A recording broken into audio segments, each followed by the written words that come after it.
Each week, nearly a dozen movies are released theatrically. 40 films a month, more than 400 a year. That's a plethora of cinema. Too much cinema. You'd have to be an addict to see all that. But don't fret. We've got you covered. This is CinemAddicts. Hey everyone, what's up? It's a new week of CinemAddicts. This is CinemAddicts episode 264.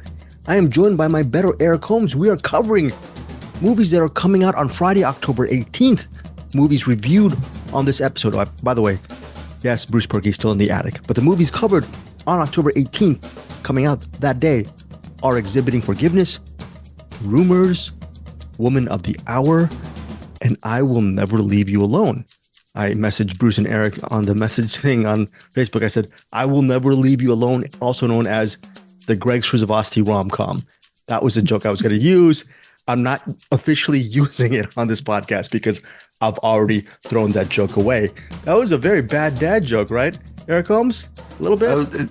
I'd say it's a good dad joke. Are there dad jokes inherently are bad, so if it's a bad dad joke, it's actually the perfect dad joke. Can I push back a little bit on that? Thank you for that, though. That It was a good dad joke because it's bad. Were there good dad jokes in one of the movies that we covered today, namely Rumours? Some good dad jokes there? Possibly? Little teaser. What? I don't know that they're dad jokes. No, they're corny jokes. I mean, when I think of dad jokes, I think of corny jokes. Were there some jokes that landed? By the way, Rumours is a movie starring Kate. No? I mean, the movie landed. The movie landed. Where did the movie land? Did the movie teaser? Right. We'll get to that. By the way, Eric Holmes, what's your favorite movie genre? Courtroom drama. Courtroom drama. I'm going to give you a little bit. You're going to be good at this because you're on the stand, and I'm going to put you on the stand. All right. You're going to give me some great feedback, okay? All right. You ready for this? Yes. You're going to be on the stand. First off, I'm going to be prosecutor and defense attorney. Credit to Eric Holmes. By the way, I'm giving you a clap. This clap that you hear, folks, is not an inauthentic clap. Eric Holmes saved me on Monday because you did an interview for a movie called You and I. You and I, we will cover for the second half of this episode, which will come out on Friday. How did those You and I interviews go with Clayne Crawford and Summer Shelton? Did you have a good time with that? Oh yeah, it was pretty good. Got some we'll talk about the movie, but sure. I kind of already talked about the movie during the interview as I tend to do. But which is good. Had a good time. Yeah, both really talented people. Kind of quiet, reserved, but they kind of came out of their shell and got some good discussion with them. So it wasn't a waste of time. It was a good chat, essentially. Yeah. Right. Yeah. Okay. And you did a solid because Eric and I were actually supposed to do the interview together, but why split hairs? Let's just let one of us experienced interviewers do the interview, and then Eric Holmes took the baton, and he did it. Yeah. And I thank him for that. I've noticed that when you're supposed to do the interview and I do the interview instead, they're always like, "Oh God, him," and then we start talking. It's like, I guess he's all right. I'll deal with it. That's not true. Eric Holmes is a great interviewer. Okay, so we don't need to talk about that here. No, here we go. We don't need to talk about that here. By the way, we all love Dominique. Just keep on watching Dominique, by the way. Now, within the last week, Eric Holmes has seen Exhibiting Forgiveness, Rumours, and not I Will Leave You Alone, but he also saw You and I, and a movie that I don't know. We're going to review it in a couple of days. It's called Die Alone. He saw 4 movies, did a bunch of interviews. He did Die Alone too. He has a full-time job. You don't have time for anything, Eric Holmes, do you? Not really. I'm building up a case for you right now. Okay? Okay. You ready for the case? Yes. You did me a solid. You're doing CinemAddicts a solid. You're the hardest worker in CinemAddicts. Have you seen Take Cover yet? No, I've not. How does that make you feel, Eric Holmes? It makes me feel sad. I could have watched Take Cover instead of one of the movies I watched this week. Who's one of your favorite actors, Eric Holmes? It's Scott Adkins. I love Scott Adkins. And it's like, imagine having a child. No. Imagine having a movie called Take Cover, and it's sitting alone in the dark and the cold outside, and you just want to bring it in and hold it up to you close and warm it, but you can't because you gotta handle with people are throwing all sorts of rumors at you and all sorts of things, and you just can't get to your child, aka take cover, aka the most important part of your life, your number one goal. Yes. I mean, in a way, this was 2 weeks ago. Wasn't Take Cover sort of your number one movie to see? Let's be honest, right? Yes, it was. But you couldn't do it because you were doing your job, correct? On CinemAddicts. Yes. And how does that make you feel? Really conflicted, correct? I'm gonna skip one of the movies next week. I don't. Okay, that's very smart. The reason why I say this, ladies and gentlemen of the jury, back in 1991, I started a job at the Daily Bruin. I was one of the film critics. I was an intern at the UCLA Daily Bruin. I eventually became a critic, and I had a weekly column. I never told you this, Eric Holmes. In my senior year, I had a weekly column at the Daily Bruin, UCLA Daily Bruin called Dream Factory. After that, I had a 19 plus year career at Westwood One as a radio press junketeer. I was never heard on the radio, but Eric Holmes, I don't think do you and Bruce know this? Whenever I'd attend these interviews, the interviews that you and I do now, it would be me and my engineer. I would give the interviews to my engineer. I would actually cut up some of the sound bites. The engineer would actually process them through this thing called reel-to-reel tape. I've heard of that. Yeah, and then every night we would send basically 9 to 25 sound bites to various stations across the US. I think even sometimes in Canada. I don't know, but a lot of stations. One of the stations that would get my feed that the engineer put out there from the collected sound bites that I would do would go to Howard Stern. And Howard Stern and Robin Quivers, right? In the morning, she would read an entertainment script that I would write. And whenever they'd play sound bites, a lot of those sound bites came from me. The interviews that I amassed during the week. Nice. I would cut it up, give it to the engineer. I never told you the story, correct, Eric Holmes? No. A little bit surprised? Yeah, were you still, yeah? A little bit. Well, I mean, if I was Howard Stern, I'd be pretty excited. I was like, dude, we worked with Greg Srisavasdi. This is awesome. Okay, so Eric Holmes is in some really kind fantasy land where he sees me as an actually special person. I appreciate. You are a special person. Thank you. I do a podcast with you over Howard Stern any day. And I like Howard Stern. So the reason, thank you, Eric Holmes. But here's the thing: I was cross-examining Eric Holmes because I wanted you to look into the future right now, 30 years from now, when you take over CinemAddicts and me and Bruce are long gone, and you're raking in the millions. You're going to look back. You will be raking in the millions. There's a strange future. There's a strange future. And me and Bruce, we're going to be like one of those bog people from Rumours that we're going to be talking about in a few moments. You're going to realize those 30 years. I started in 91. I'm 33 years into it. How many awesome Scott Adkins, Michael Dudikoff, how many of the movies you really wanted to see you missed on just so you could cover other movies and eventually rake in the millions at CinemAddicts. And you're going to come at that crossroads. The crossroads that maybe Robert Johnson was at once in his life. Who knows? That blues crossroads, rhythm and blues. Who knows? And you're going to wonder, was it worth it? Because I'm there right now. And Take Cover is just emblematic of the things you will have to sacrifice along the way. And I feel bad for you, Eric Holmes. Next week, I'm glad that you're going to skip one movie that is in defiance of what we're supposed to do at CinemAddicts. As a supervisor of this, my advice to you is continue to do that and not do your job. Submarine the show. Go back on the Scott Adkins, Michael Dudikoff train, and please be happy because you've seen the future and it's not so good. So you got to. That totally makes sense because as much as I love CinemAddicts, I love Scott Adkins more. And you're absolutely right. That's fair, and I want you. You're on the ledge right now, okay? And I'm trying to talk you down from that. I hope the hell Scott Adkins doesn't get canceled for something stupid, and then I'm going to look back at this episode and go, "Why the hell did I say that out loud?" No, Scott Adkins, he's a great guy. Eric and I both interviewed him at separate times. He's a wonderful person. Thank you to Eric Holmes for introducing me to Scott Adkins for Avengement. Eventually, Eric Holmes, when he does have time in the next couple of weeks, he will see Take Cover. All of this is not a cross-examination of Eric Holmes, but I just want to say, for our CinemAddicts Patreon members, you want to learn a little bit more about my life from 1991 as a Daily Bruin person, critic, but most importantly, my life as a radio journalist over at Westwood One and all the celebrity stories or movie stories I had, the way entertainment media used to be before TikTok and all of the big technology. Listen to some of my anecdotes. It's going to be a new junket, and not a new junket. It's going to be a new podcast that I'm premiering called The Junketeer. And The Junketeer will be just mainly reflections. I might actually put some music beds in it. I might try to make it fancy. I don't know. But ultimately, it'll be my reflections on the life gone by before Find Your Film and CinemAddicts when it sprung forth. What do you think, Eric Holmes? I like it. It sounds similar. You had a podcast kind of similar to that. Yes, Matt and Greg. Matt and Greg used to interview famous people. Matt and Greg used to interview people who are movie famous stars. people. Now they're doing a Matt podcast. And Greg, yes, Matt and Greg. Matt and Greg used to interview movie stars. We're gonna get copyright strike. Right. You're right. Actually, the group Venice did that, but it's gonna be sort of like that. But this is gonna be more of a personal look. And again, I'm actually excited for that because I love that podcast that you and Matt were doing. And then you have like a quick intro and then play all the interviews later on. I never knew that, Eric, that you listened to that. That's very cool. Oh yeah, I listened to all of them and then it stopped and I was like, oh, that sucks. Yeah, and then we started doing that. And hey, Greg's really kind of a little bit of a punk. But look, so if you want to listen to the Junketeer, I'm going to start recording it this weekend solo.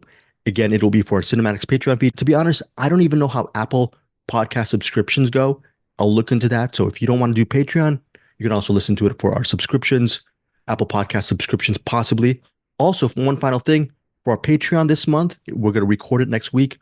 We are reviewing 2 movies. Let me see if I find it here. I think, what are the movies we're covering? One of them is I Love You to Death, and the other one is Pacific Heights. Both of these movies are courtesy of Patreon member Abby Schmidt. Eric Combs, before we get to the featured movies, I Love You to Death, Pacific Heights, any reflections or memories of either movie? Have you seen either of them? Or do you know any about these at all? Is Pacific Heights, is that Michael Keaton or am I thinking of something else? No, you're not. Correct. Okay. So I've heard of that. I don't know if I've seen it. Maybe saw it on like HBO when I was a kid or something, but I Love You to Death. Nope. Nothing. So these will both be new for me. Okay. So this is also just out of my memory. I'm not looking on IMDb or anything, but this was a year. Do you remember back in the day, and this is not a shot at him, when Kevin Kline was a leading man in many films? Do you remember that, or was that before your time?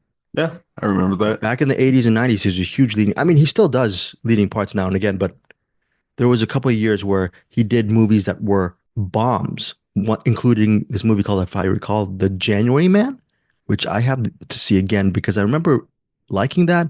And then this movie, I Love You to Death, which is directed by Lawrence Kasdan. So it should be interesting to see. Both of I think Pacific Heights, Patreon members or just cinephiles out there, it's currently, as of this recording, available on Prime Video.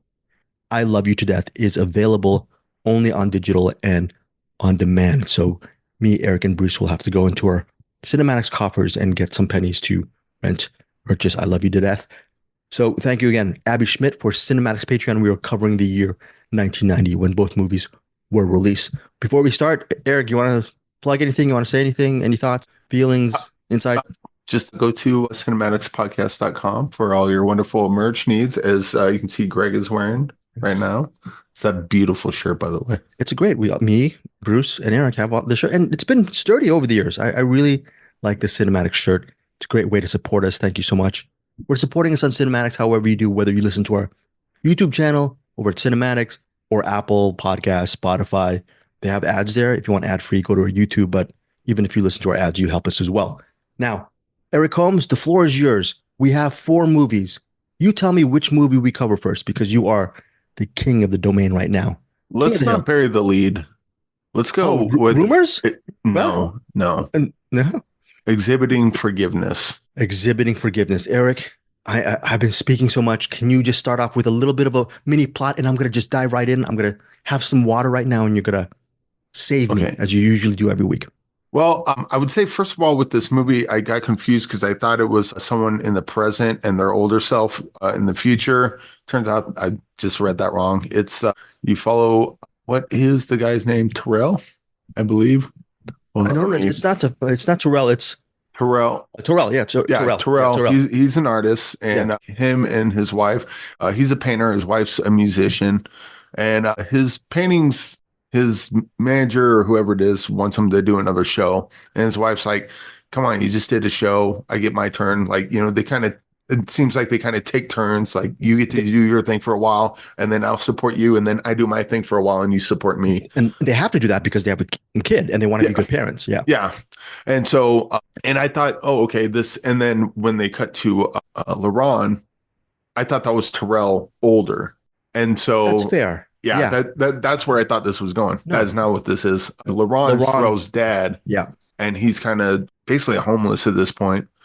and he runs across some people. You kind of feel sorry for him, but he runs across a couple of people they knows, and they don't take to him very well. And he come to find out that he was not a great dad, and a lot of that, I mean, some of it they point towards drugs, but I think more than anything, it has to do with him just not being a good person in general. They had that whole, in short, this is a relationship drama between his dad and his mom. And his mom, Terrell loves his mom. She's basically the one that raised him. And then now that LaRon's back in the mix, now she wants to have LaRon and Terrell like bury the hatchet. And Terrell's like, no.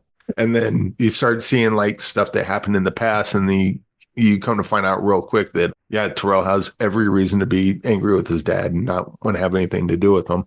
But his mom keeps pushing on it. And yeah, in short, this is a good movie. It's a really good movie. As far as a good person, there was that scene where him and LaRon was talking about his dad, I believe. Right. Because like, we had you, but we had you out of wedlock. And my dad pulled a gun on me, or blah, blah, pulled his gun on her and did, basically saying all this horrible stuff. And then generational trauma, right? Pretty much. Yeah.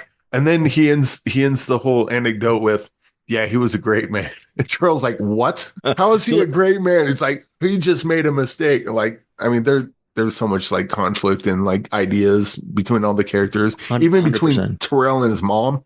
100%. Yes. His mom keeps hiding behind the Bible. Oh, we got to do this forgiveness because of the Bible.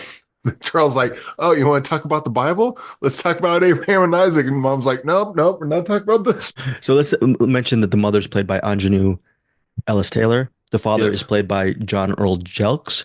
The wife, Aisha, is played by Andra Day, real life singer and award-winning singer. And Andre Holland plays Terrell. The movie itself is real quick. You said Andra Day's real life singer, which makes sense because she sings a little bit in this and she's 100%. Really good. Andre Holland, is he a real life painter? Because he was they weren't cutting away on certain things. Like that was him. It looked like that was him, like kind of doing the pre-paint drawing. Right. Because like in movies, they'll have the drawing all the way done, and then they'll have the actor just kind of finish the last line. And for someone like you, it looks fake, right? Because what's going on. Yeah, but with it looked like the actor Andre Holland was actually like, there was a part where he's drawing someone before he's painting them, and the drawing looks really good. And it like he was doing like the full on lines and everything. It looked like he was actually doing that. I don't know the real answer to that. I know half the answer. It's Andre Holland. I don't think is a real painter. I think you probably remember him best from Moonlight. He's a very good actor. The actual director, Titus Kaphar, he's the writer and director. This is his debut film, by the way, Exhibiting Forgiveness. Yeah. And the story behind this is Titus Kaphar. It's based on his own life. Okay. Titus met his father for the first time after 15 years. And then this movie, Exhibiting Forgiveness, shows how he used his artwork and reconciling with his family to, quote, start exhibiting forgiveness. So this, even though the characters' names are slightly changed, right? It's based on Kaphar's life. I think it's a great directing debut. The artwork you see, Eric, in this movie is Titus Kaphar's actual art. Okay. That's his actual paintings that he used from his actual life. So he's a great painter, writer, and director. Wonderful. Right. And Eric, remember we always talk about, me, you and Bruce, we always talk about how sometimes movies like a documentary. Yeah. This literally is narrative fiction as a documentary. Really. They're almost two sides of the same coin. I mean, they're just commingled. So that's Exhibiting Forgiveness. I was blown away by this movie. I don't know what else to say about Exhibiting Forgiveness. That there are a lot of family dramas that I love and Eric loves and Bruce loves as well. I think, Eric, you and I are a little bit kinder when it comes to family dramas than Bruce. I don't know if that's correct. Maybe Bruce will push back on that, but this, I think usually I don't respond to them unless they're really good like this one. Because I think like the characters are there, but also they're, you get a lot out of them. Their thoughts and, ideas and whatnot. And it comes through when they talk to each other. Usually in family dramas like this, you just get a bunch of people staring at things And sometimes like that can work sometimes, right? I mean, we'll talk about You and I. There's a lot of that in there, but that works. And then we'll talk about why that does there. But I don't think a lot of people can pull that off. But with this, there's like strong characters that are on polar opposites, of these ideas. And you get to watch them kind of push and pull with each other. And it's really, I don't want to say entertaining to watch, although it is, but that's not the right word. But it's I guess interesting. There is, yeah, that's a good word. There is a scene which we're not going to get too much into where Terrell has, I think Eric alluded to in his review, when Terrell and his mother Joyce, they're sitting on a park bench overlooking, I think, is it a basketball court that they're overlooking? Yeah. And they have a really heated conversation. And my gosh, if you're not almost ready to tear up at that or feel something at that conversation, yeah, I don't know what movie you're watching. This is one of my favorite films of the year. I don't know what else to say. Eric, can you do some kind of wrap on this? Because I'm a little bit speechless on my feelings about Exhibiting Forgiveness. I want to say this, though. The paintings in the movie are great performances. The paintings really add an extra texture and layer to Exhibiting Forgiveness, which I think lends itself for a great time at the movies visually. So, Eric, your thoughts and final thoughts. Yeah, I would say this. First of all, this is not my type of movie at all, but I really, really loved it. That said, that I think this is kind of like a one and done for me. Like I can never see myself going back to it, but that's not like the movie sucks, I'm never going to watch it again. It's more like if I go back to this movie, I'm going to have to prepare. I have to be in the right kind of on a middle class film class. Tyler Noe talked about going to watch Leaving Las Vegas again. So maybe Tyler Noe would love watching this. I don't know, but that's a good comparison. That's a good analogy. You wanted to watch Leaving Las Vegas as like a comfort movie, but yeah, this is a really good movie. Really great characters, really great points of view, really great artwork. Yeah, really great everything. Actually, maybe I lied. Maybe we'll watch this again. But I would have to be in the right frame of mind, and it's not like it is a bummer, but it's not like it's not just completely bleak. And I think the last bit, maybe last 10, 15 minutes where they start exhibiting forgiveness. Like, what's the guy on the radio that talks about money? Oh, I don't know. I'm trying to think. I was thinking Luda. Something Kramer, right? Dave Ramsey? Dave Ramsey. Yeah, Dave Ramsey. Yeah. He talks about, I heard him talking, he was like talking about like forgiveness. And he says, if a dog bites you, you forgive the dog. But that, like if you go to pet the dog and the dog bites you, you forgive the dog.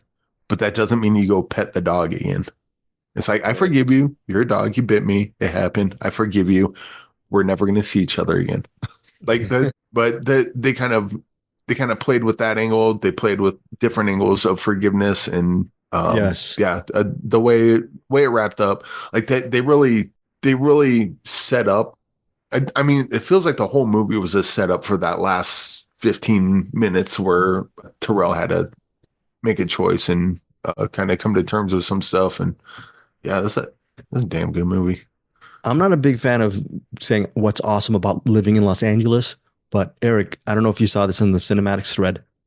I told our CinemAddicts Facebook group member, Matt Stillman, lives around LA. He does a lot of great stuff. I go on his Instagram and I see all of the great things he does around Los Angeles.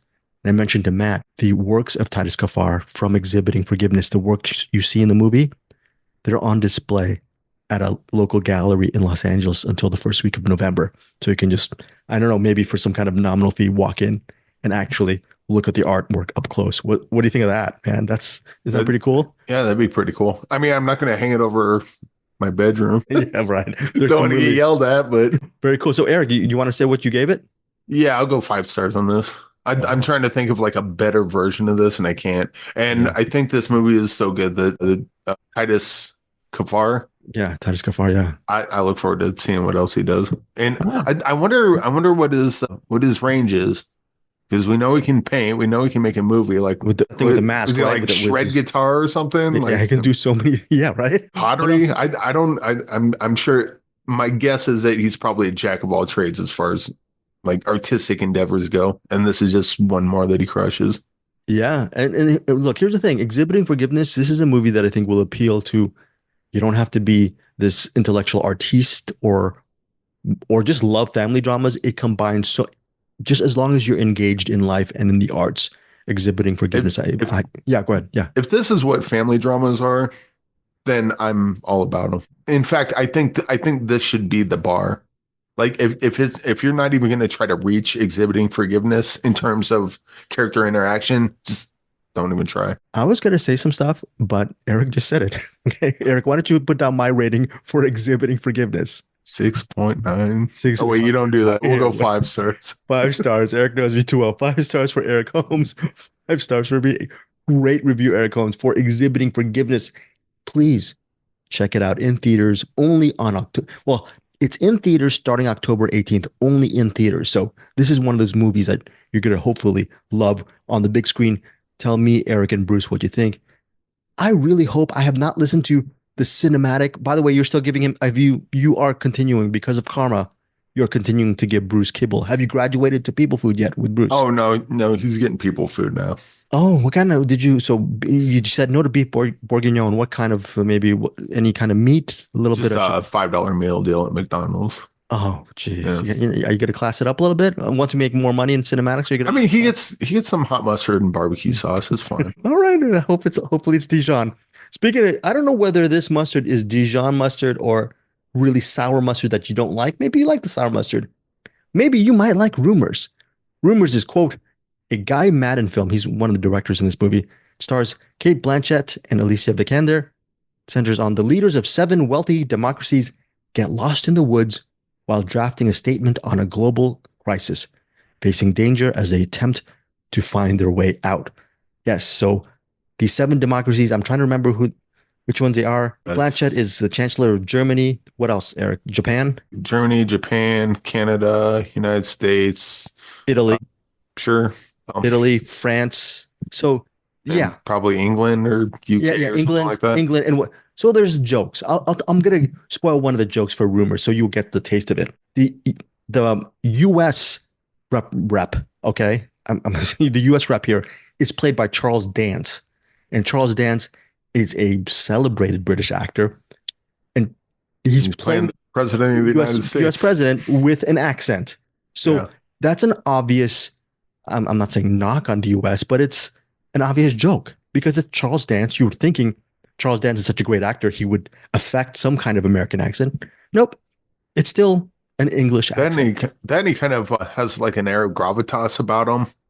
Right. No way in hell he would be elected. We only here in America, for those of you out of the country, we only elect rapists, senile people, and criminals. We do not elect people like Charles Dance. Well, what you just said right now is a little bit more biting. I think more biting humor than the humor in Rumours.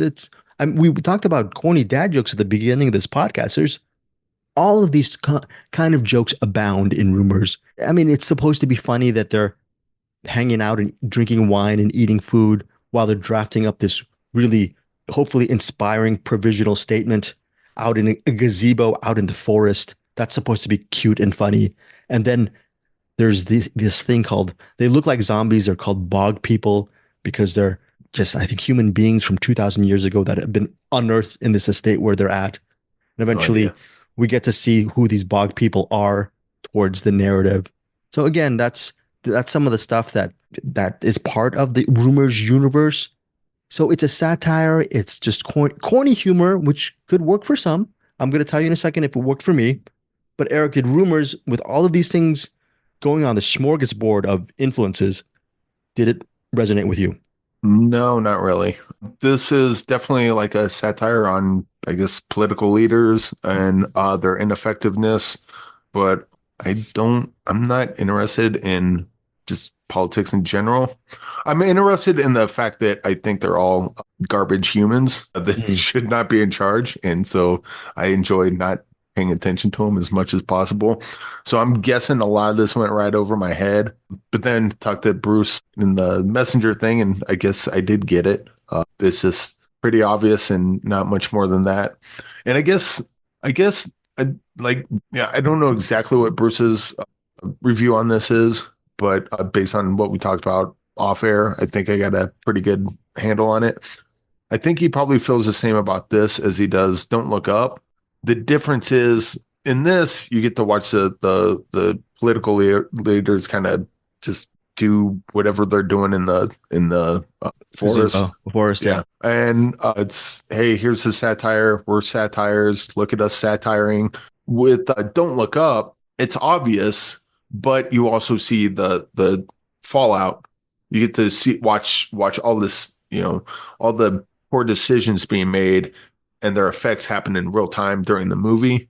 I'm not getting much of that from this. So most of the time I'm just watching it kind of confused. And I think you probably have to have a better working understanding of. Are you bored while you're watching it too? Are you bored as well as confused? Oh, yeah. Yeah, by a lot. And when the giant brain popped in, I'm like, oh, that's cool. Other than that, I think you have to have a better working knowledge of world politics than I do to really get a lot of what's going on here. But at the same time, then you get to follow world politics, and quite honestly, it's just a bunch of clowns doing stupid crap. So why bother? Okay. Just ignore world politics, ignore world politicians, rather. Mm-hmm. Let me clarify that. Ignore world politicians and do what you can to ignore them and not listen to them and do exactly the opposite of what they say, because what they say is probably criminal. Maybe that's what they say. Maybe that's one of the guiding lights of Rumours. Maybe that's what Galen Johnson, Evan Johnson, and Guy Madden, they are the three directors of Rumours, are trying to say. Currently, I believe it has a 6.5 rating on IMDb. I don't think Bruce liked this movie that much as well. I saw this movie just recently, just within the last hour. There were enough stupid jokes in this movie for me to enjoy the film. And yeah, it is a blatant satire that is like shooting fish in a barrel. Yes, it's trying to say that when 7 big-time leaders from the respective countries get together for the G7 summit, their main thing is just to draft some kind of provision statement about how to save the world and whatnot. Well, they're not doing a good job doing that. And then when these bog people start coming out from the earth, they're obviously stressed out, and they don't do the idea of them trying to draft a statement makes it even harder. I think I always had enough of a good time in this movie to actually give it a pretty, almost a solid review. My big thing about this movie is, Eric, I don't know if you noticed, well, you probably did notice this time. It's 103 minutes.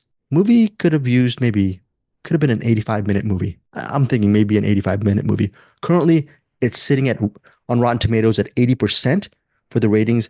I'm giving Rumours 3 stars because there are some moments that I actually did laugh with. And Cate Blanchett, I always like to see her. And Alicia Vikander, Eric mentioned a brain. She has a memorable scene with a big brain. And it's a silly movie. It's not really that effectual, but I think I would still give it a mild recommend. All right, Eric, final thoughts and rating on Rumours. This feels like if someone did a movie about Donald Trump and the whole movie was Donald Trump's bad. Cool. Right. But do you have anything else to say about that?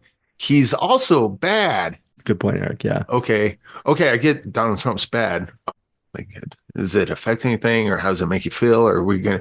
Donald Trump is bad. Well, I mean, Eric, this has. It's like a satire, and again, I mentioned maybe there's stuff I'm not picking up on. I don't think so. I think you pick up on everything. This feels like a satire with nothing to say other than the base level, everything. Well, I mean, and again, I'll bring up Don't Look Up. That's obvious, but we're still doing it. And then the movie shows you we're still doing, where these things happen and these are the consequences, and we're still doing it today. It's obvious, but it's got something to say about it, and it's showing how this works in parallel to our own lives. I'm not getting any of that from this. I'm just getting politicians are bad or stupid or whatever. Now, I will say the very end of the movie, I'm not going to give away what it is. That was funny. That was very good. Yeah, because it was of course. Yeah, that totally works. And the brain's cool. So I will give a half star for each. The half star for the ending and a half star for the brain for a full star. For what? 1.5, another half star because it was in focus. That's what I do not like this movie. Do not recommend it. If I would say if you got more out of this movie than I did, good on you. Not good, not well, definitely good on you, but also fill me in because I did not get it. All right, 1.5 stars. Or as Bruce said, I think maybe I did get it. It just wasn't much there. All right, Eric's rating for Rumours is 1.5 stars. I'm giving it 3 stars. Bruce, yeah, Eric already wrote what Bruce is going to give it. But let's listen to Cine-Attic and let's see what Bruce Purkey gives Rumours. Spoiler alert. I know he didn't like that movie as well. I'm the biggest rating out of all 3 of them. Again, Rumours only in theaters October 18th. Also, October 18th is a movie called Woman of the Hour. It's directed by Anna Kendrick and it stars Anna Kendrick. Any thoughts on Anna Kendrick, Eric Holmes, as an actress? Movies you liked from her? Love her. Love her? Yeah. Okay. Yeah. Every time she shows up in something, I'm like, oh, it's her. And then like she's kind of like undercover great. Yeah. Because I always like her and stuff, but I keep forgetting how great she is. And it's Up in the air? It's not until like it's Up not in the until air, right? Oh, I was thinking of there was that Pitch space. Perfect? There was a space one, and then there was the. Oh, okay. Oh yeah, she was in the The Accountant? Yeah. Yes, of course. But like It's Anderson's favorite movie that year, right? One of Anderson's. Yeah, I believe so. But I always like her. But it's not until I watch a movie with her in it that I'm like, oh yeah, that's right. She's amazing. Like she's great and everything. But it's like undercover. Like when I talk about like great actresses, I never bring up Anna Kendrick. But when I watch the movie, I'm like, I should start bringing up Anna Kendrick because she's freaking great every time. Well, okay, Eric. Here's a surprise. She's also a pretty great director. Okay. So when you have time, if you have time, I don't think you will have time this week, maybe the following week. I gotta watch Take Cover. I cannot watch it. Okay. Don't worry. I'm not gonna put you on that seat next week because we have Patreon next week. We have a whole bunch of stuff. But anyways, Woman of the Hour. Anna Kendrick plays an aspiring actress in 1978, Los Angeles. She is really struggling. She just moved to LA and she can barely make the rent and her auditions don't go really well. So she calls her agent and her agent suggests that she goes on the dating game, not as an actress, but as just to get her face on television. She actually says, okay, well, I guess I'll do it. And she goes on the dating game, but little does she know one of the 3 bachelors that she has to pick from is actually a serial killer. That serial killer is played by Daniel Zovato, and that is the premise of Woman of the Hour. I'm sold. You can stop now. I'm sold. I will sell you some more. That's a great premise. Great premise. Ooh. Can I correct you on this and make you want to see this even more and shirk your CinemAddicts responsibilities next week? How's this? I will not be listening to this because I gotta watch Take Cover and I cannot watch this. No, go ahead. Woman of the Hour is based on a true story of the person who's called the dating game serial killer. That person is Rodney Alcala. And supposedly, Rodney Alcala killed. Hold up. Yes. They let a guy on the dating game when there's a serial killer called the dating game serial killer on the loose? No, he was called the dating game serial killer after they found out that would make more sense. Right. All right, go ahead. So can you imagine the producers of the dating game?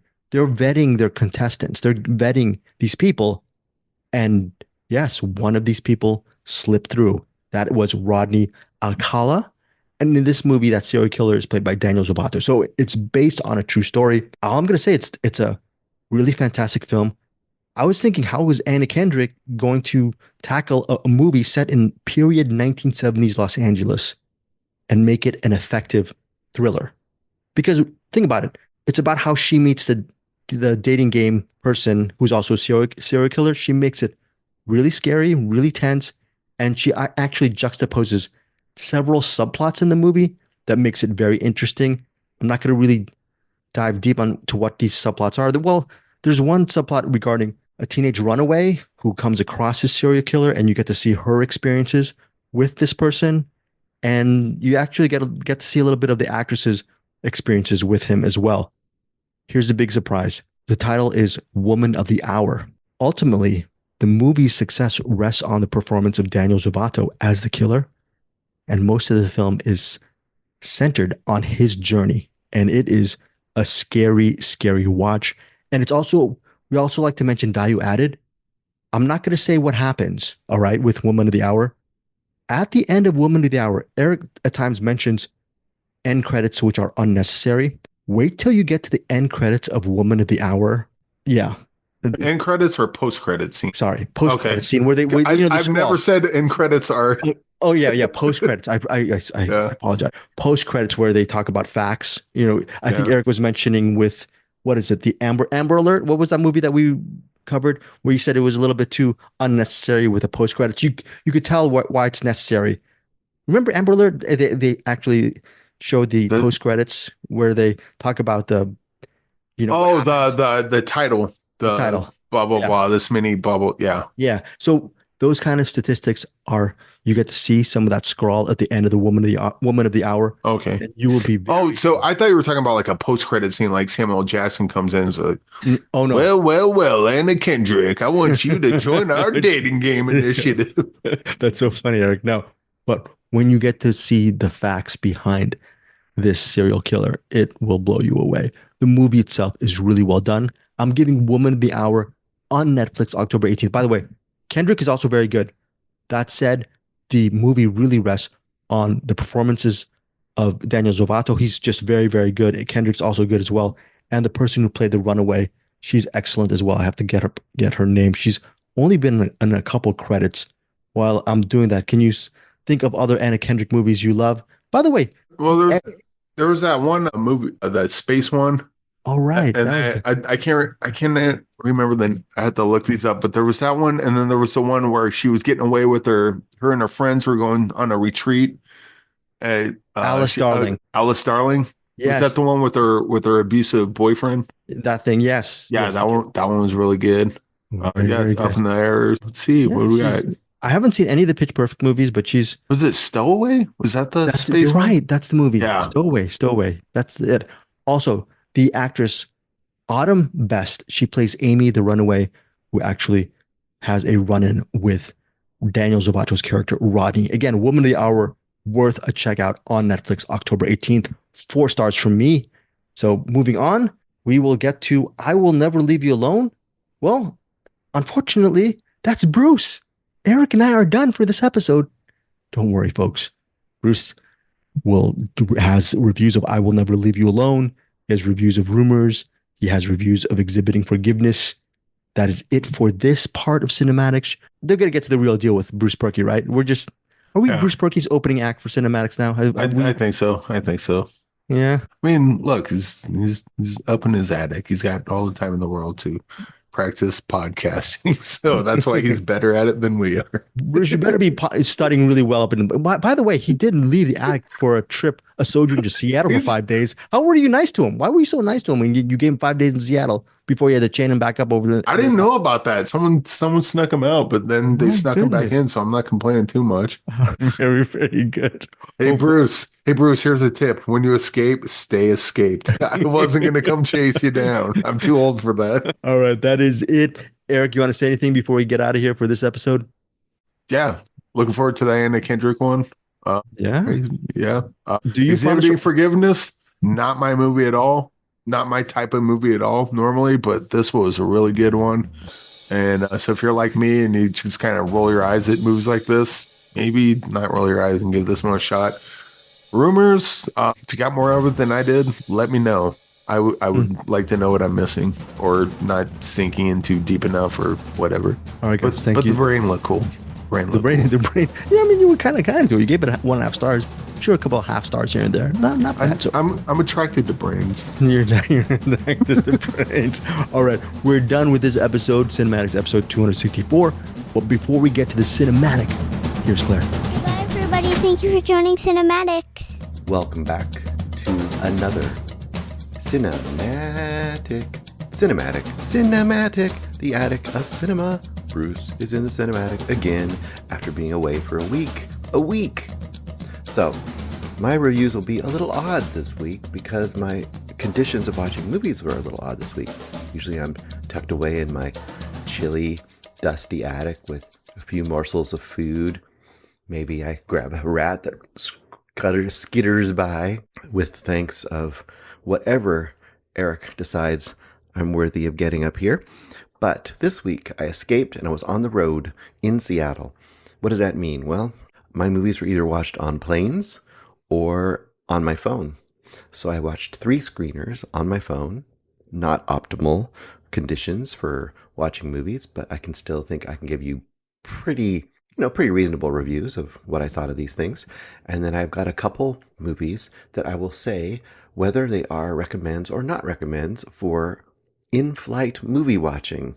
Now, I don't know how long they'll be available in flight, but if you are flying in the next few weeks, you will probably have access to one of these movies, and maybe they'll be good watches for you.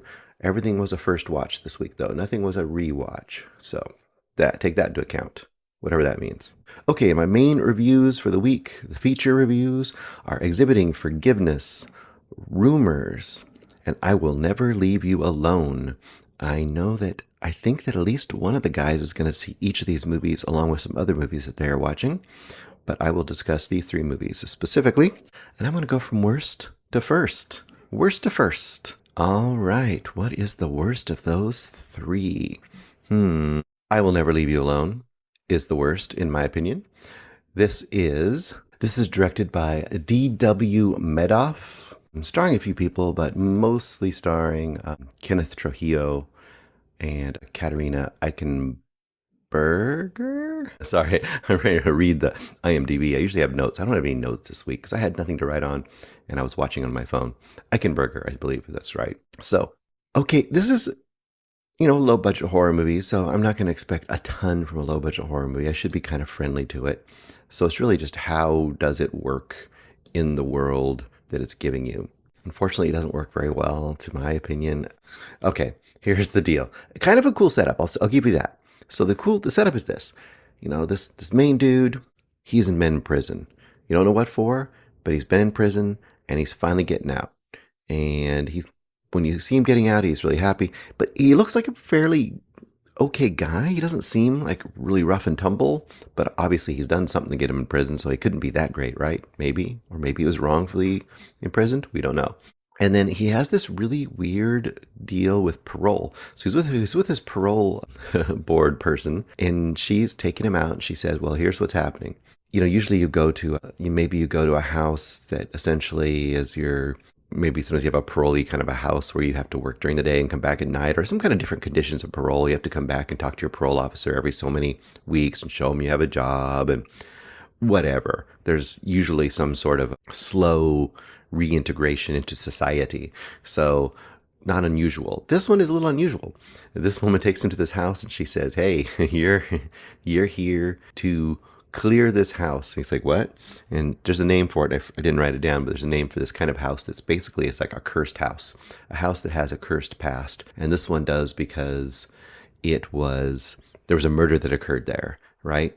So essentially it becomes like a Scooby-Doo kind of a thing, right? It's like, we're going to lock you in this house for a week, 6 days, I guess it is. And you stay in this house for a week, 6 days. I keep saying the wrong amount of days. And if you make it through the end of that, then the house will be cleared. Someone else can come buy this house. So it's almost like this weird thing where real estate agencies are getting prisoners to go help clear evil houses because they couldn't pay a normal person to do it, an average person off the street, or maybe, I don't know. It didn't quite make sense, but whatever. That's the setup. He's going to be locked in this house. Just hang in there. Don't let anything get to you. You're going to see some stuff. It's all your imagination. It's just ghosty stuff. So don't let it get to you. And then when it's all said and done, I guess you'll just be able to live your normal life. You don't get the house. So it's not really a great deal either, but whatever. He's essentially just barely out of being imprisoned. So he's kind of a prisoner still. Whatever. That's the situation. While he's getting shown around, he kind of wanders off in the woods, finds this tree, thinks he has a vision of some hand coming up and grabbing him from the tree, and he freaks out. But he's grabbing this little doll. Once again, the tropes begin. Creepy little burnt up looking, ragged, gross doll that no one would pick up other than to look at it and then drop it again. But he picks it up and runs after thinks he gets grabbed by something from the tree, and then he meets back up with the real estate / parole lady and the groundskeeper guy, and they're like, oh, well, that was a witch tree. He's like, wait, what? A witch tree? Oh, yeah, it's a witch tree. Anyway, this place has a witch or a haunting, and yeah, you'll hear more about that later in this movie, but on it goes. Okay, before I get into any spoilers, I think I'm going to do a couple spoilers because there's a couple things that made me laugh, which I shouldn't have been laughing. In fact, I laughed more in this movie. So it's almost recommendable on a kind of a bad movie that's still kind of enjoyable in a funny way, but that's not a great good recommendation. Sorry, filmmaker. But the basic idea, of course, doesn't quite work, mostly for me because it's so tropey throughout. My basic review is that if you like movies that are like really things you've seen before, tons of cheap jump scares, a monster that's not very scary, or not even a monster, I guess a witch that's not very scary, and lots of a guy just walking around a house thinking it's kind of spooky when it's not that spooky, then this is your movie. It wasn't for me. It was not. Now, I'm going to say a couple spoilers here. So sorry, guys. If you don't want to be spoiled by this movie, you just go to the next movie right now and you just run out and watch this movie. You might love it. I can't imagine anyone just loving this movie. I can imagine someone who's more into jump scare movies thinking this is the movie, kind of the style of movie they like and enjoying it okay, but loving it, I kind of doubt it. Anyway, a couple spoilers really quick because they were so funny. I couldn't resist. So first of all, there's this witch, and we have a moment some point in the movie that he's locked in here, right? Not supposed to talk to anybody, not supposed to do anything. In fact, he can't talk. I forgot. That's one of the things. He can't talk. There's something about him. You don't know why he can't talk, but he has a scar in his neck. Obviously history. Throughout the whole movie, we keep getting these long flashbacks of his, tortured relationship with his wife who was pregnant at the time. And it must go really badly. She's had her baby and it must be going really badly. Maybe something happens. Maybe he kills the wife. Maybe he kills the kid. You're not sure. But he's obviously tormented by it. Probably the reason he got into jail or into prison. And during these flashbacks and getting worse and worse and seeing the witch and getting spooked out, the groundskeeper guy or caretaker or whatever he is, guy fixing up the house for sale, he keeps showing up. And he's almost like the tool time guy or the neighbor over the fence in what was that show? Home Improvement. Talking to him over the fence, but he comes up to the window and he's like, "Hey, let's talk. Let's have a beer. I know you can't talk to me. Let's get together." And he tells him like the whole explication of the witch and what happened and how she got there and all this kind of stuff and all these things. Tells him the whole story, how the witch got her eyes taken out and they couldn't kill her and put nails in her eyes and all this stuff. And then when you see her, it just looks so silly. But the worst of all is as you're going to keep getting these flashbacks of what's happening to the main guy and why is he tormented and what brought him to prison. And the wife is getting more and more like postpartum depression and he's not handling it and she's getting angrier.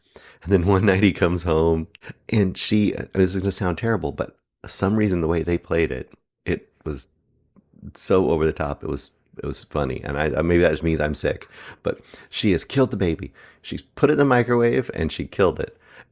And just the way they do it is so ridiculous. And I know that sounds terrible. So you're like, "Oh my God, Bruce, this is a horrible thing," and you're laughing about it. But the whole movie, something about the tone and the way they approach things just did not work. It was the witch looked funny.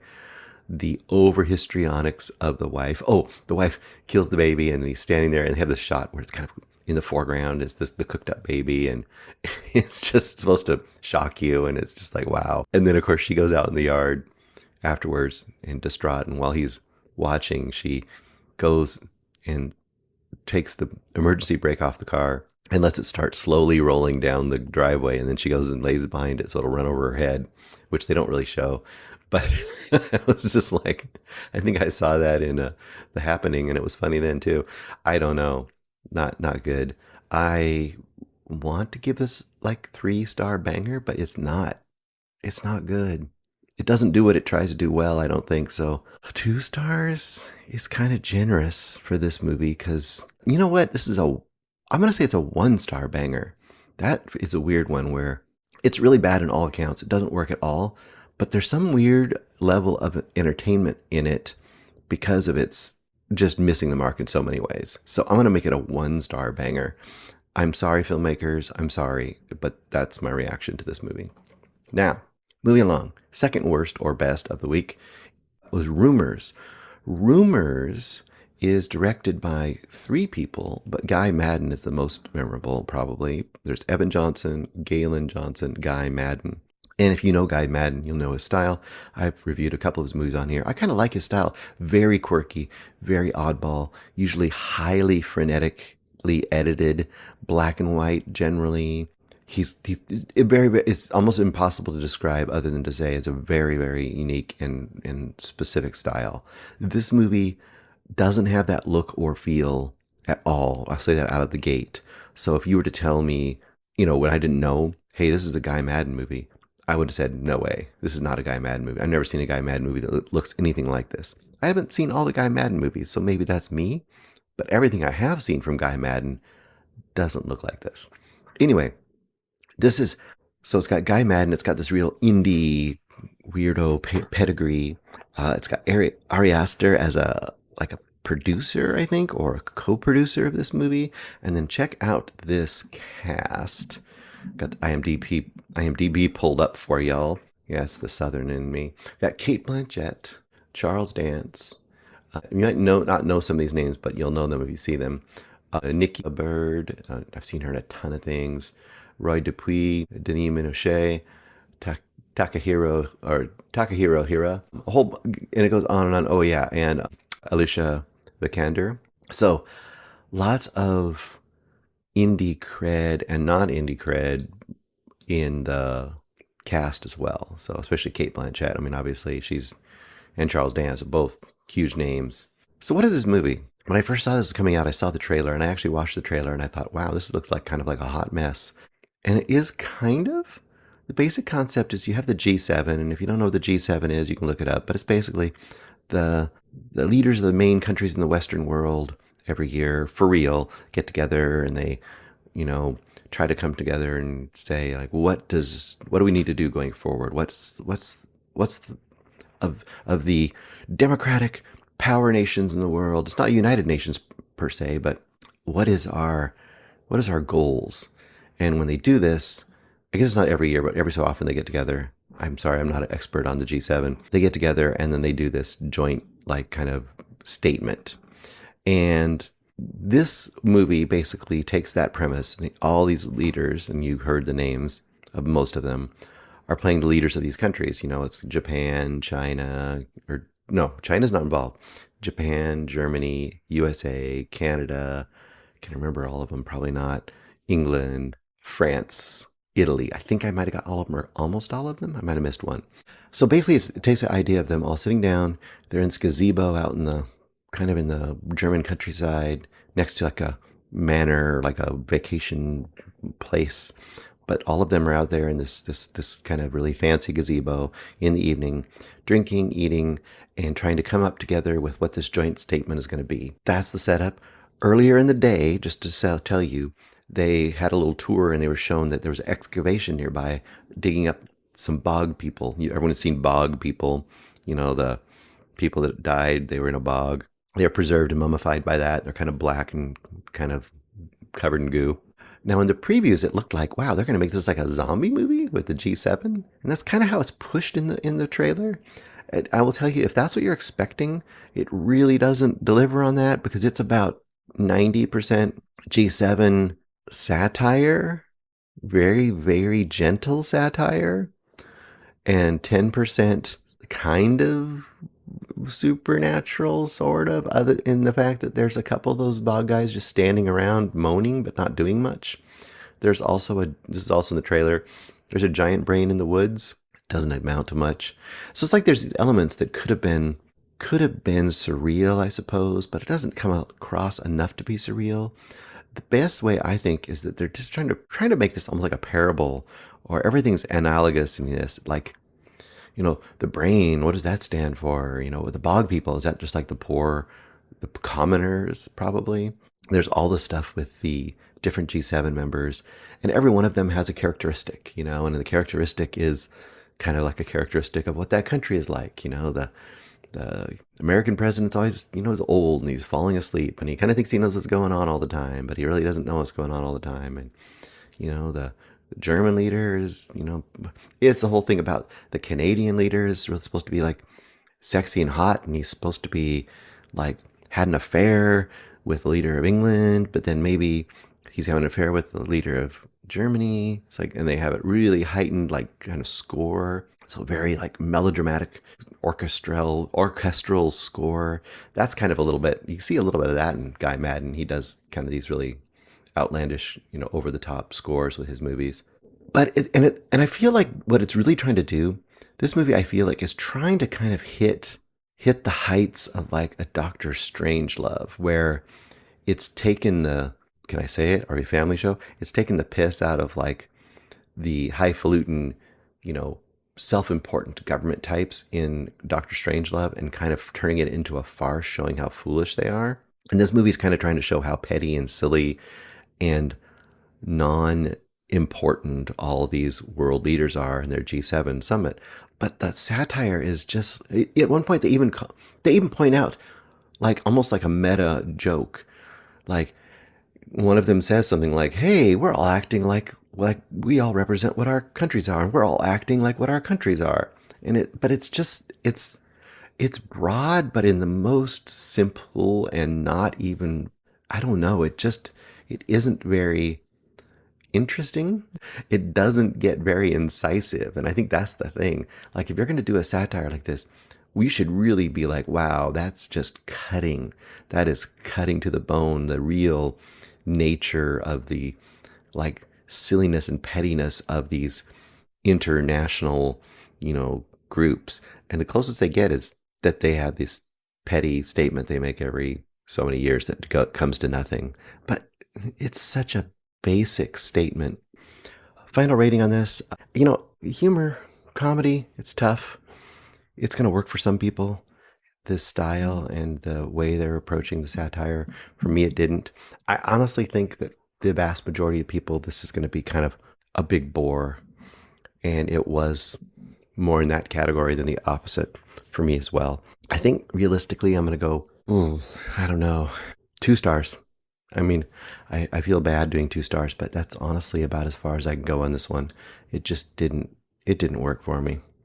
Okay, last, but definitely not least, Exhibiting Forgiveness. This one, I want to make sure I get the information down on this one. I apologize, everybody. This is very unprofessional about me.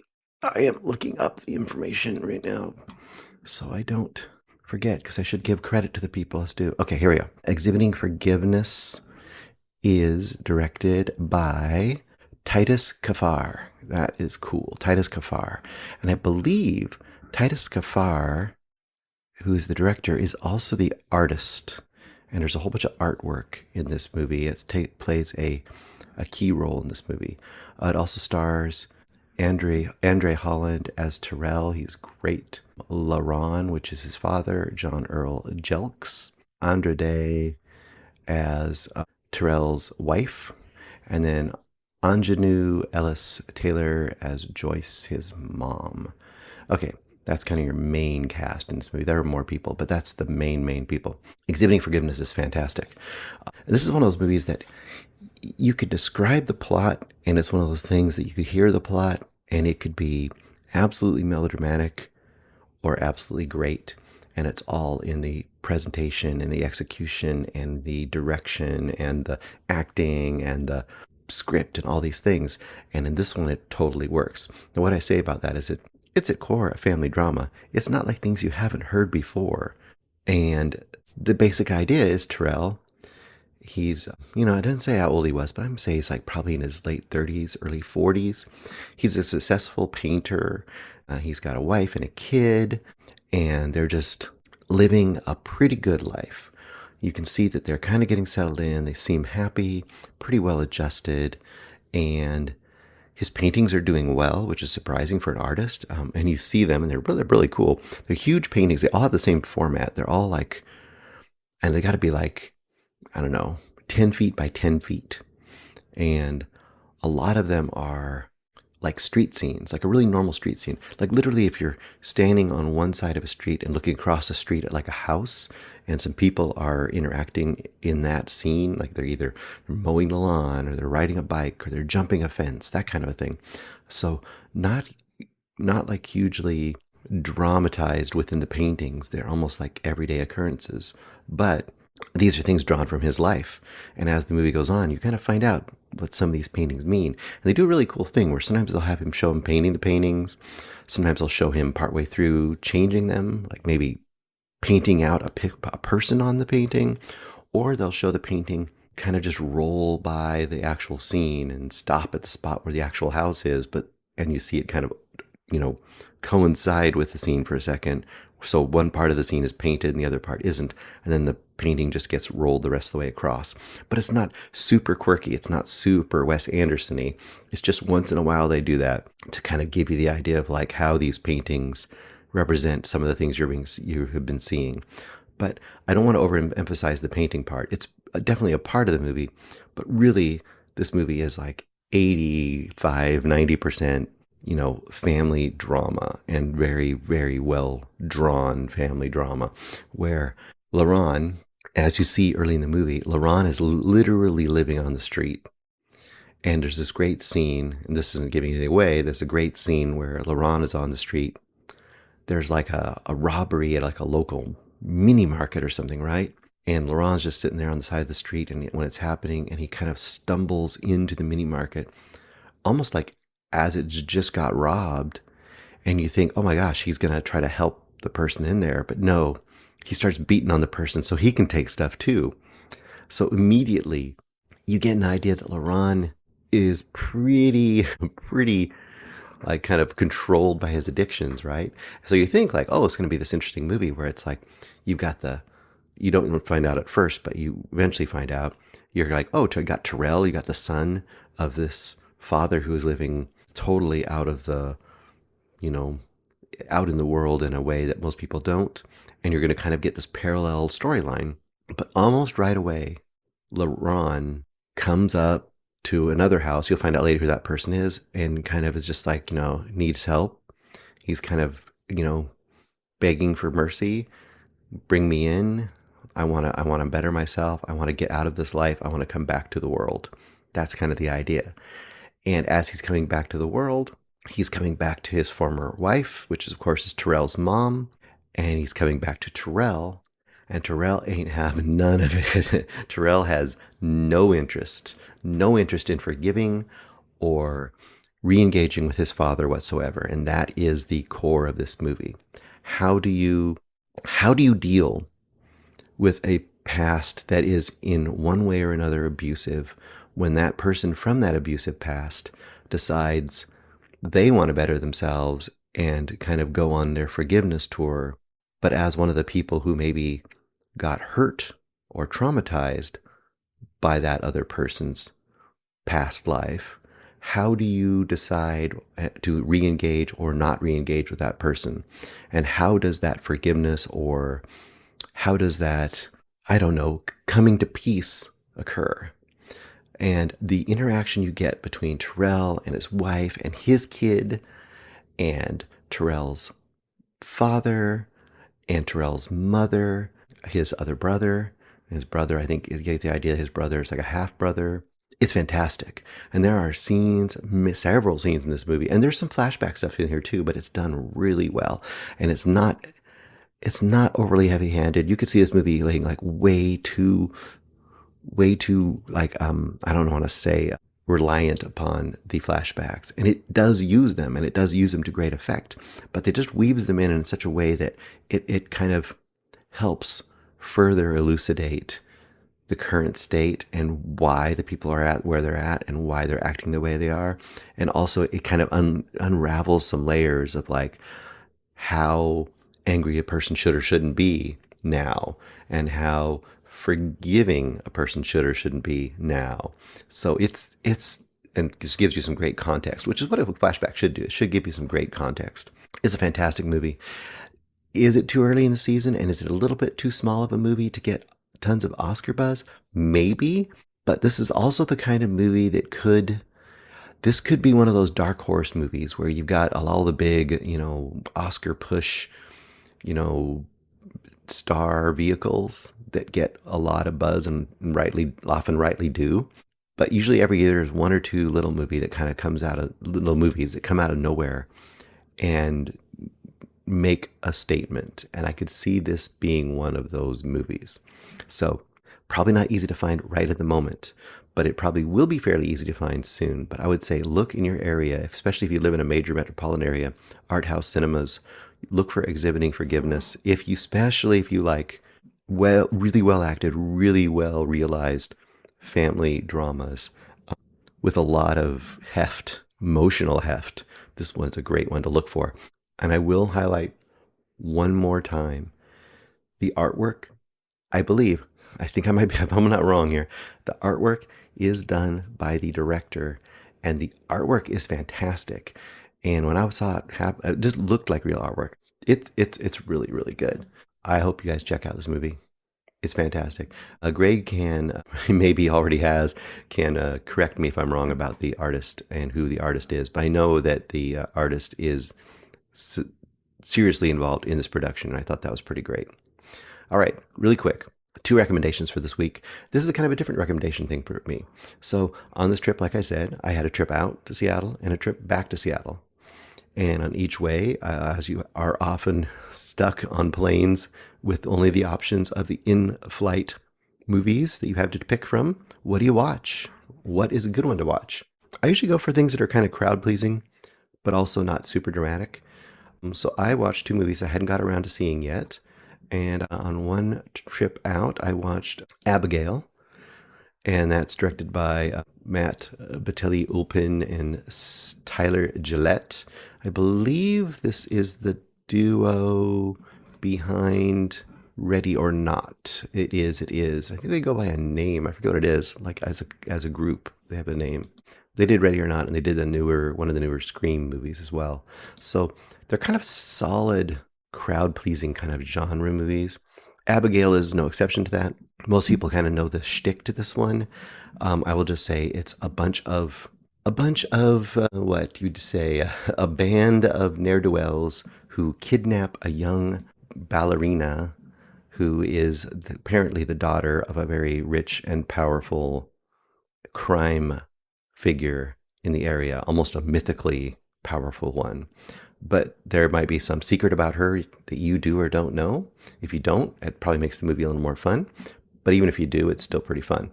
This is on the drawback to on the downside of this, the characters are very broad. There's a lot of like really awkward like moments where you have all the bad guys all giving their reasons for being in that situation, and it's kind of very clunky how they kind of just give each of them a character description essentially within the movie. But that's fine because the movie itself is what it is. It's one of those kind of movies. If you're going in for this bloody crime action / horror movie, I'm kind of, everyone pretty much knows what the reveal is. But anyway, I'm not going to say it just in case you don't. If you're in for that, this movie delivers pretty well and is the kind of movie on an airplane that is great because it is just kind of popcorn. You don't have to focus too hard. You don't have to really hang on every word. You just have to kind of watch the stuff happen in front of you, and it's kind of bold and stuff. And my wife in the seat next to me, who was not watching it, laughed because at one point there was just fountains of blood pouring all over the place. And the fact that I was watching that on a plane and people were nearby, it tickled her. A few of the main actors in here, which you'll know, is Melissa Barrera, Dan Stevens. Oh boy, who else is in here? Catherine Newton. I love Catherine Newton. She is just rising and shining this year. Giancarlo Esposito. Other people you'll recognize as well. But Catherine Newton, that is the name. That is the name to watch. She is really doing the work this year.